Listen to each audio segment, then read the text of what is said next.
Hello everyone, आप सभी का स्वागत है मेरे यूट्यूब चैनल पर। बहुत दिनों के बाद आज से फिर हम PYQ सीरीज़ को स्टार्ट करने वाले हैं एग्ज़ाम को मद्देनज़र रखते हुए।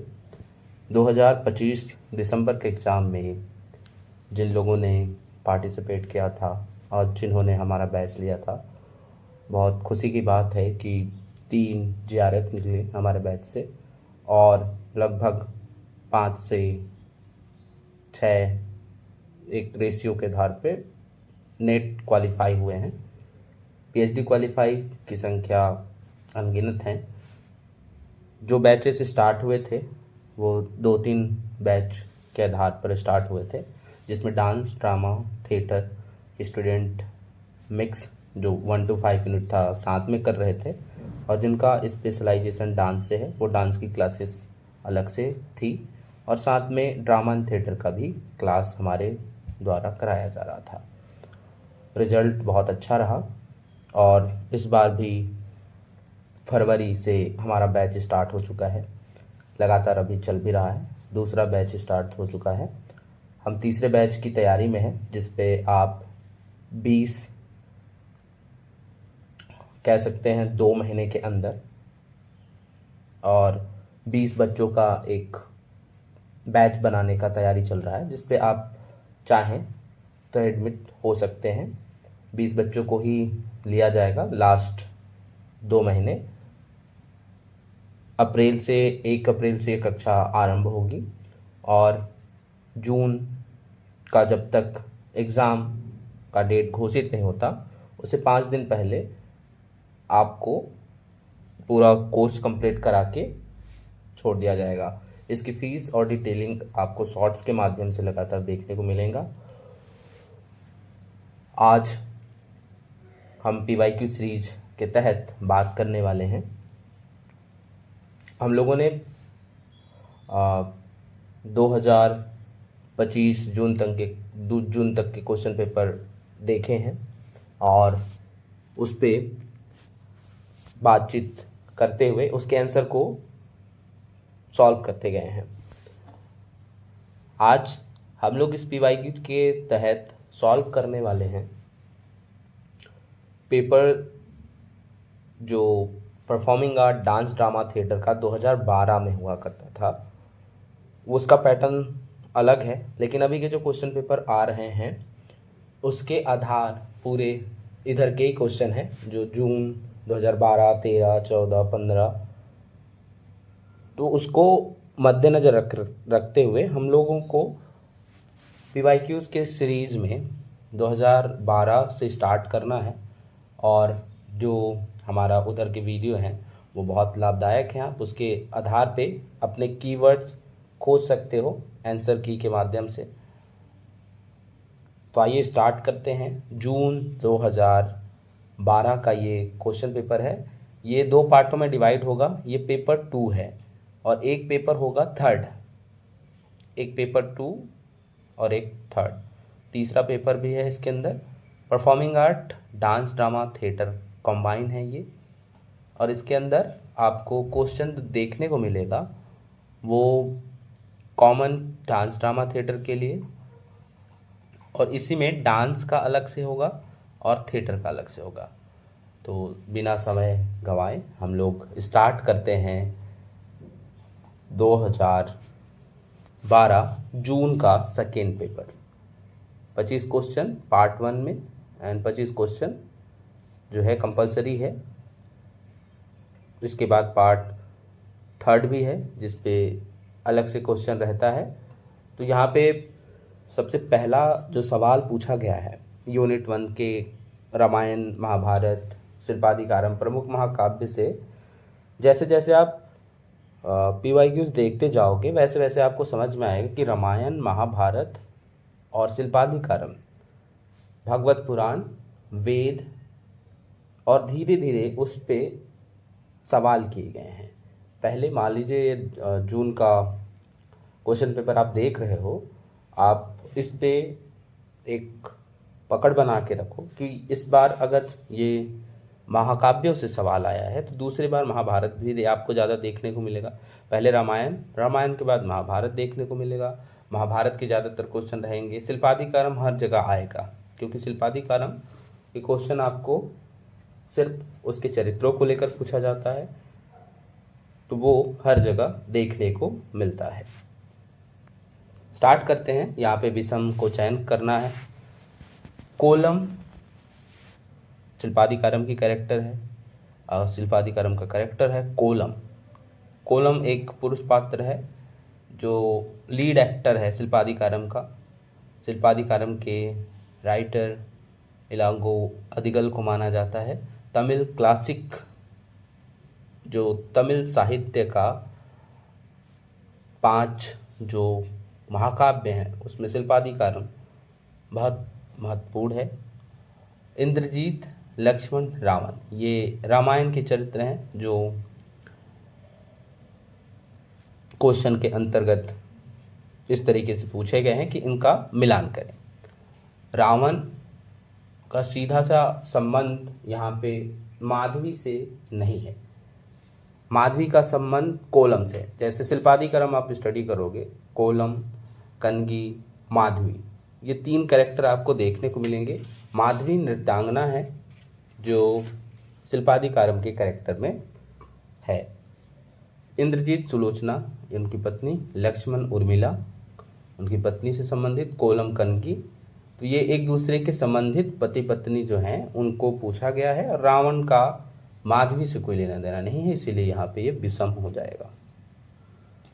अगला दूसरा सवाल है, राम के स्पर्श से किसका रूपांतरण हुआ। अब इस तरीके के सवाल बहुत ही इजी हैं, लेकिन अगर हमारी जो तैयारी है, जैसे रामायण को अगर आप स्टडी करते हो, उस पर ये महत्वपूर्ण बिंदु याद रखने पड़ेंगे आपको साथ साथ कि किस कांड से आता है।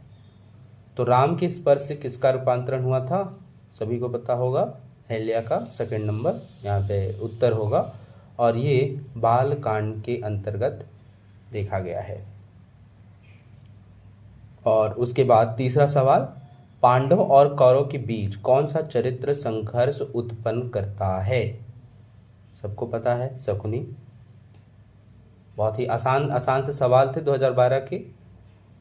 और अभी के रिसेंट क्वेश्चन पेपर में अगर आप लोगों ने देखा होगा तो महाभारत के अंतर्गत आया था कि आप एज ग्रुप के हिसाब से सीक्वेंस करें। वो भी क्वेश्चन पेपर जल्दी अपलोड करूंगा मैं। और ये भी पूछा गया था कि कौरव और पांडवों की सेना के बारे में आप जानो, तो कौरवों के पास कितना सेना था, कितनी अक्षौहिणी सेना थी, उसके बारे में सीधा सा सवाल आया था। आगे चलते हैं। चौथा सवाल, कुंती के ज्येष्ठ पुत्र कौन है। तो कुंती का ज्येष्ठ पुत्र कर्ण है। यहाँ पे थोड़ा सा एक कॉन्फ्लिक्ट है कि कर्ण जो है वो पहले प्राप्त हुआ था कुंती को, और कुंती जब इसे जन्म दे रही थी कर्ण को, तब अविवाहित थी, इसीलिए वो उसे नदी में बहा देती हैं। तो यहाँ पे कर्ण आंसर के रूप में हो जाएगा 4 का सी। बाकी सारे हैं, धर्मराज है, दुर्योधन नहीं है इनके अंदर, भीम भी नहीं। 2 धर्मराज, भीम और कर्ण, ये सीक्वेंस में भी अगर पूछा जाए तो आपको याद होने चाहिए। कर्ण सबसे पहले आएंगे। अगला सवाल है 5वां। अब ये ज़्यादातर आपको देखने को मिल रहे होंगे महाभारत के सवाल, और ऊपर आपने देखा रामायण के सवाल। 5वां सवाल देखें, गांधारी, द्रौपदी, मंदोदरी, वृषालिनी। अब ये गांधारी का संबंध सीधा सा धृतराष्ट्र से हो जाएगा, द्रौपदी का संबंध पांडवों से हो जाएगा, और मंदोदरी का संबंध रावण से हो जाएगा। जो ऊपर सवाल आया था विषम था, उसी में से ये इस बार यहाँ पे मैच कर दिया गया। वृषालिनी का संबंध कर्ण से है। तो याद रखें, इस आधार पे क्वेश्चन जो बनेगा वो बन जाएगा यहाँ पे आंसर फर्स्ट। बहुत आसान सवाल थे, लेकिन आपको सॉल्व पूरा करना है। धीरे धीरे ये अलग होते गए हैं, सवाल पूछने के तरीके में बदलाव आया है, उस आधार पे भी हम लोग को देखते हुए चलना है। पहले क्या था, उसके बाद अपडेटेड क्या हुआ, अगला सवाल है छठवां, महाभारत के चरित्र भीष्म को किसने मारा था? तो शिखंडी ने मारा था। अब शिखंडी की कहानी अगर आप देखो महाभारत के अंदर, तो वो अम्बा के कैरेक्टर में थी पहले। जब उनको शल्य के प्रति उनका प्रेम था तो भीष्म उठा ले आए थे अपने भाइयों के विवाह के लिए, जिसमें चित्रांगदा, विचित्रवीर थे।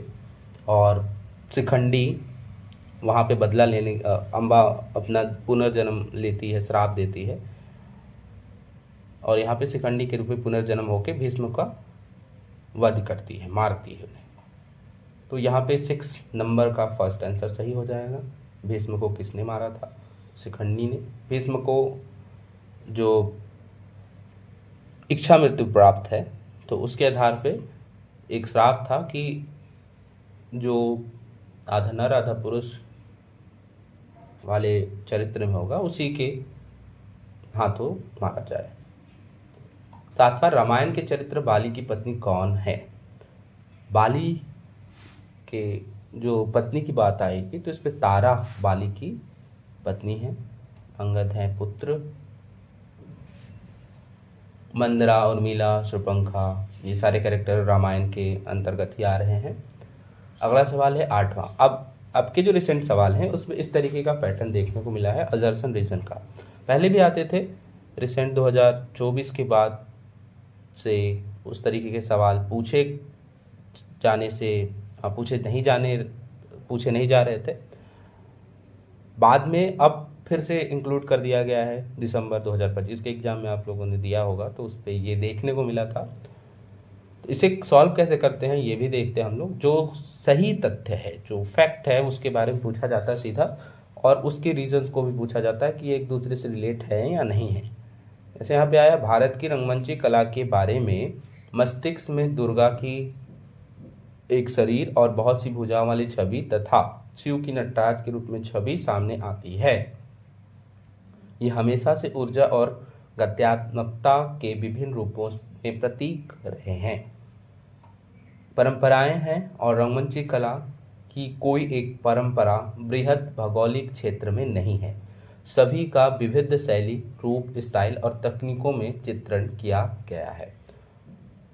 सीधी सी बात बोला जा रहा है कि जो कलाएं हैं वो आप सीधा रिलेट करते हो हमारे दुर्गा, जो हैं दुर्गा माता हैं, उनके भुजाओं वाली छवि तथा नटराज की छवियों के सामने आती है, जैसे आप कलाओं के बारे में सोचते हैं। तो यहाँ पे स्टेटमेंट जो आया है, दोनों स्टेटमेंट सही है, क्योंकि ये देखा गया है। लास और तांडव का सीधा सा कॉन्सेप्ट यहाँ पे आप अप्लाई करो तो सीधा सीधा रिलेट हो जाएगा। दोनों सही हैं इसके। अगला सवाल देखेंगे। ये यूनिट 4 से सवाल है और बहुत आसान है। ये हमेशा पूछा जाता है, इसी तरीके के सवाल आपको देखने को मिलेगा। इसे एक बार याद रख लें तो आप बार बार इसकी थोड़े से नाम और डिफरेंस है वो आप देख सकते हो। जैसे भोज्य रस सीधा सा संबंध है। भोज्य रस दिया था भरत मुनि ने नाट्य शास्त्र में। 8 ही प्रकार का रस है, 8 प्रकार के रस के बारे में भरत मुनि जी बताते हैं। और उस पे चित्र तुरंग न्याय के बारे में बताया था श्री शंकुक जी ने। इतना याद रखेंगे। घोड़े के चित्र के अंतर्गत ये कॉन्सेप्ट आता है। और तद्रूप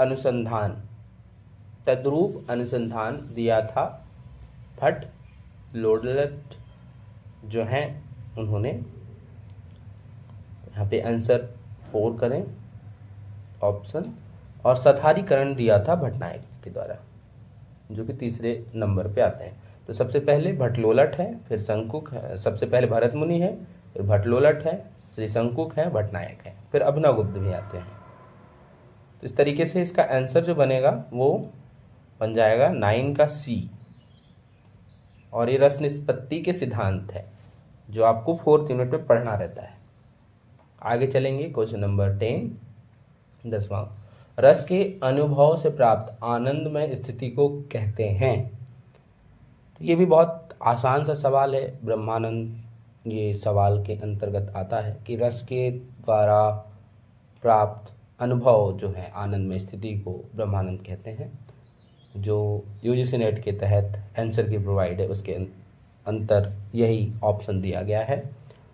11वां नंबर क्वेश्चन देखेंगे। रूपक का धर्मी दृष्टिकोण जो यहाँ दिया गया है अन्य से भिन्न है, इसे चुनिए। प्रहसन, विधि, संवाकार, नाटक। अब ये रूपक 10 प्रकार के रूपक होते हैं और 10 प्रकार के रूपकों में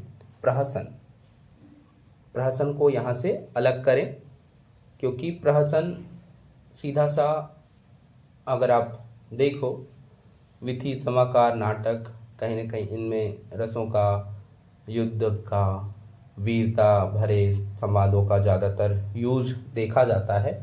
प्रहसन में हास्य रस की प्रधानता ज़्यादा देखी गई है। ये पहला ऑप्शन यहाँ पे अलग हो जाएगा, प्रहसन। मुखराग से अभिप्राय है, यह भी क्वेश्चन सीधा सीधा पूछा जाता है, तभी 2012 में ही है ये, लेकिन आप इसे रिलेट कर सकते हो 2022-23 के क्वेश्चन पेपर में देखने को मिलते हैं। मुखराग से अभिप्राय है चेहरे का रंग, सीधा सा मुखराग चेहरे के रंग से संबंधित है। 13 नंबर क्वेश्चन देखें। श्रृंगार के उप विभाग, हास्य के उप विभाग, करुण के उप विभाग, स्वतंत्र राग। अब यहाँ पे जो ऑप्शन बनेगा वो बन जाएगा, श्रृंगार के 2 हैं, संयोग श्रृंगार और वियोग श्रृंगार। संयोग श्रृंगार और वियोग श्रृंगार। हास्य रस के उप विभाग बताए गए हैं, वो हैं 6। करुण के यहाँ पे आंसर के आधार पे 3 प्रकार के उप विभाग हैं और स्वतंत्र राग के 4। ऑप्शन जो बनेगा वो ऑप्शन बनेगा 4। 13 नंबर का डी ऑप्शन यहाँ पे सही है। आगे चलते हैं। क्वेश्चन नंबर, उप विभाग जो प्रकार हैं उससे संबंधित हैं। स्मित, ये क्वेश्चन इसके बाद अलग से भी आते हैं। स्मित है, जो प्रकार क्वेश्चन में आएंगे वो तो रिपीट भी होते हैं। जैसे आपको सिर्फ ये पूछा गया कि हास्य के उप विभाग बताएं। 6 प्रकार के उप विभाग हैं, अवहसित, हसित, स्मित। ये सीक्वेंस में आप जैसे जाओगे उसके बारे में पढ़ोगे तो और अच्छे से समझ में आएगा। अगला सवाल देखते हैं यहाँ पे। जीभ रस का स्वाद लेती है, शारीरिक रस और नाट्य में मन विभिन्न भावों के कारण उत्पन्न सौंदर्य परक रसों में सुख का अनुभव करता है। यदि मन ना चाहे तो शरीर रसों तक को भी महसूस नहीं किया जा सकता है, अतः शारीरिक और मानसिक अनुभव में कोई सापेक्षता नहीं है। तो ये भी एक तरीके का साइकोलॉजिकल क्वेश्चन है, जिसपे कहा जा रहा है कि जीभ रस का स्वाद लेती है शारीरिक रस के रूप में और नाटक में मन विभिन्न भावों के कारण उत्पन्न सौंदर्य परक रसों से सुख का अनुभव करता है। तो बिल्कुल सही चीज़ है। यहाँ पे 14 नंबर का जो आंसर बनेगा वो ये पहला बनेगा, इस पे ए सही है। यदि मन न चाहे तो शारीरिक रसों तक को भी महसूस नहीं किया जा सकता है, अतः शारीरिक और मानसिक अनुभवों में कोई सापेक्षता नहीं है। तो ये कहना चाहता है कि अगर जीभ पे आएगा तो टेस्ट लेगा ही, लेकिन मन के ऊपर डिपेंड नहीं होता है। मन का सीधा सा संबंध होता है नाटकों से। जब आप उस पर इंगेज हो जाते हो तो मन वहीं पर स्थिर होता है और उसके आधार पे आपको रसों का, भावों का अनुभव होता है। अगला क्वेश्चन देखेंगे। कार्य अवस्थाएं हैं अलग अलग, जो वस्तु कथानक इतिवृत्ति की रचना के अंतर्गत महत्वपूर्ण है। कार्य अवस्थाएं, इस पे सही क्रम की बात आ रही है। 10 रूपक के अंदर भी आप पढ़ते हो इसे, और नाट्य शास्त्र के अनुसार भी इसे क्रम से लगाने के लिए अगर आता है। कभी कभी इसके उलट वाले क्वेश्चन भी आएंगे, कभी कभी इसको सही सीक्वेंस में करने के लिए आएंगे। तो यहाँ पे जो ऑप्शन बनेगा वो बन जाएगा डी, प्रारंभ, प्रयत्न, प्राप्ति, संभव, फल योग, नियताप्ति। अब ये बताया गया है कि किस तरीके से कथानक जो है या कथा वस्तु है वो निर्मित कैसे होती है और उसको कैसे अलग अलग चरणों में, अलग अलग अवस्थाओं में हम उसे गति कराते हैं और लास्ट में फलयोग की प्राप्ति कराते हैं। तो यहाँ पे 15 नंबर का डी हो जाएगा, प्रारंभ, प्रयत्न, प्राप्ति, संभव, फलयोग, नियताप्ति। 16 नंबर क्वेश्चन देखें। परंपरा का स्तरिक दृष्टिकोण प्राय नीरस और कठोर हो जाता है।